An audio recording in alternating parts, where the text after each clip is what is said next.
That night, it wasn't just about politics or power, it was about destiny. A line was drawn, bold, unshakable, undeniable. A line that told the world the Middle East would never be the same again. For decades, the region had been a stage where global powers played their games, shifting alliances, silent deals, and unspoken compromises. But that night was different. It wasn't written in whispers or behind closed doors. It was written in fire, silence, and resolve. A moment where the Middle East itself declared this far and no further. The world watched in awe and disbelief. Superpowers who once believed they could pull the strings suddenly realized those strings had snapped. What was once seen as a fragmented region became something greater. A united front forged by necessity, pride, and resilience. That line drawn in the sand wasn't just a metaphor, it was a boundary of honor, dignity, and survival. Leaders who had grown used to compliance now saw resistance. Nations that had been divided by ideology or interest suddenly stood shoulder to shoulder, bound by a shared understanding their destiny was no longer in the hands of outsiders. That night carved itself into history because it wasn't a reaction, it was a declaration. The balance of power didn't shift slowly or quietly, it shattered in an instant. And in that instant, the Middle East stood taller than ever before. The world, whether ready or not, had to face a new reality. One where the region was no longer a battlefield for others' ambitions, but a force of its own. That night, destiny wasn't just written, it was rewritten. That night, the Middle East drew a line not just in the sand, but in history itself. It wasn't a line of weakness, nor one of hesitation. It was a line of defiance, carved with courage and conviction. For too long, powerful nations outside the region believed they could dictate the terms, drawing invisible borders of influence, deciding who rises and who falls. But this time, the Middle East answered with a firm no. It wasn't spoken in words or treaties. It was spoken through silence, action, and unity. The significance of that line was not about physical boundaries. It was about dignity, sovereignty, and a refusal to bend any longer to pressures that had shaped the region for decades.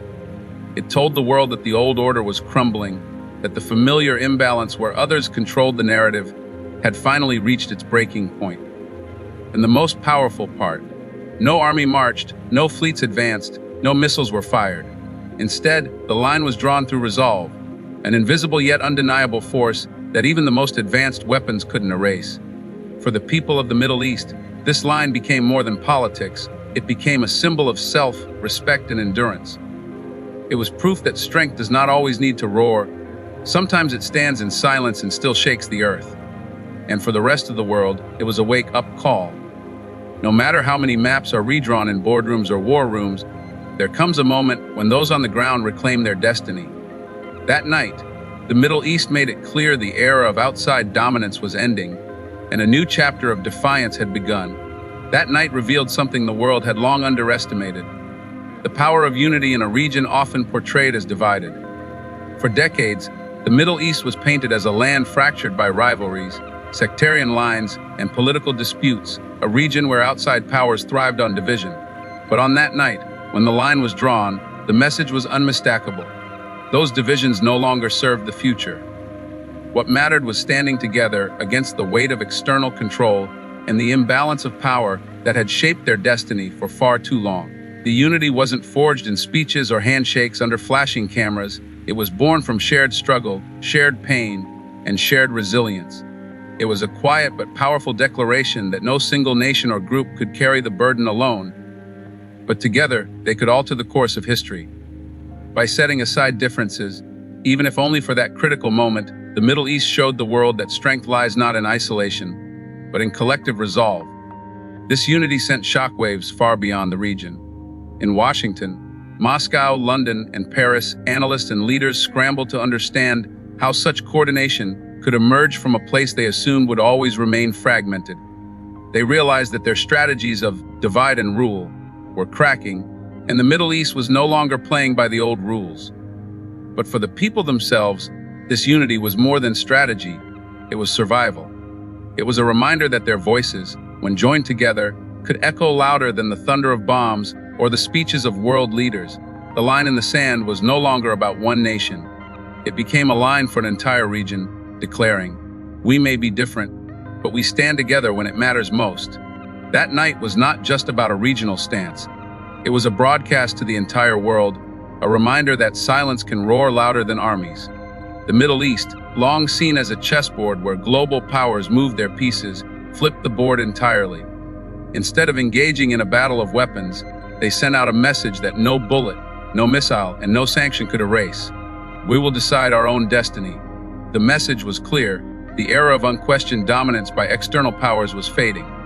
For too long, the world had treated the Middle East as a field for experiments, interventions, and manipulation, but on that night, the people and nations within it stood as one voice.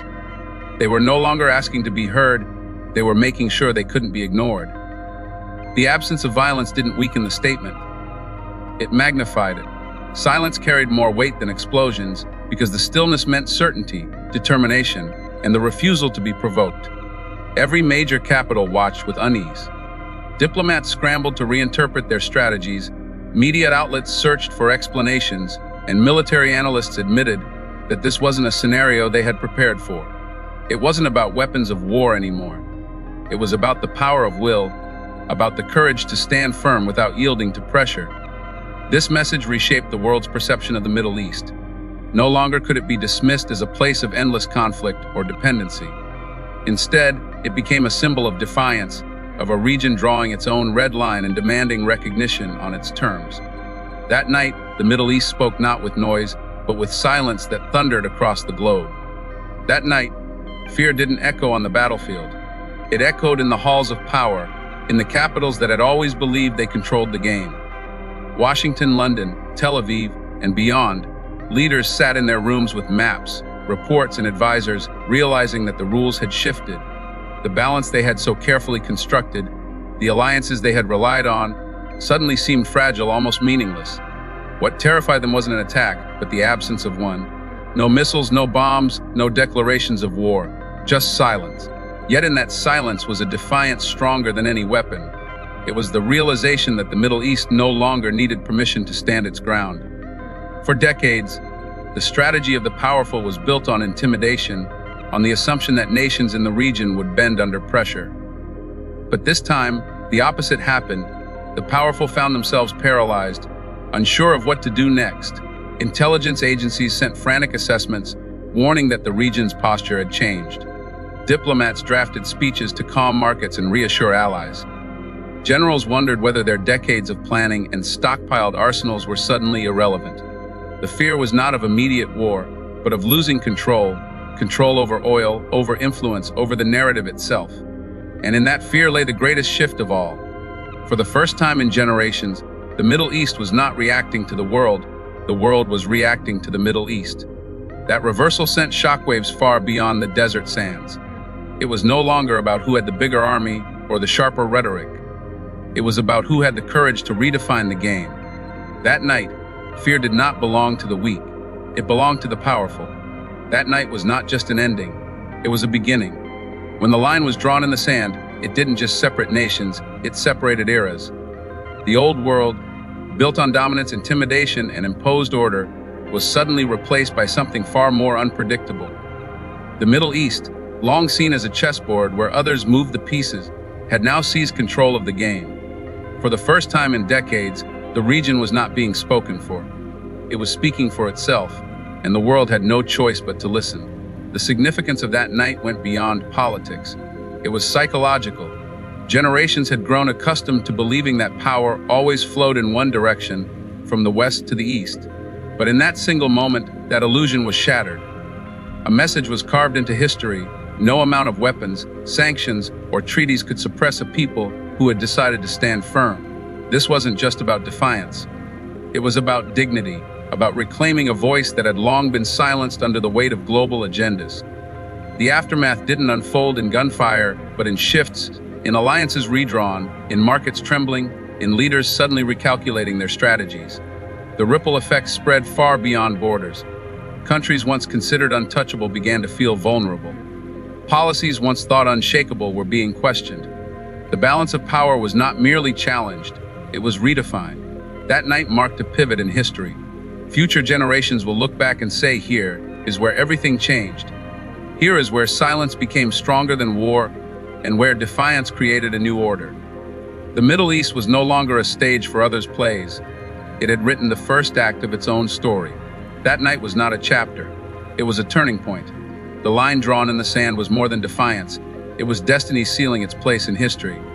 Empires watched, powers trembled, and the world understood a truth it could no longer deny. The Middle East was no longer a shadow on someone else's map. It was the map itself.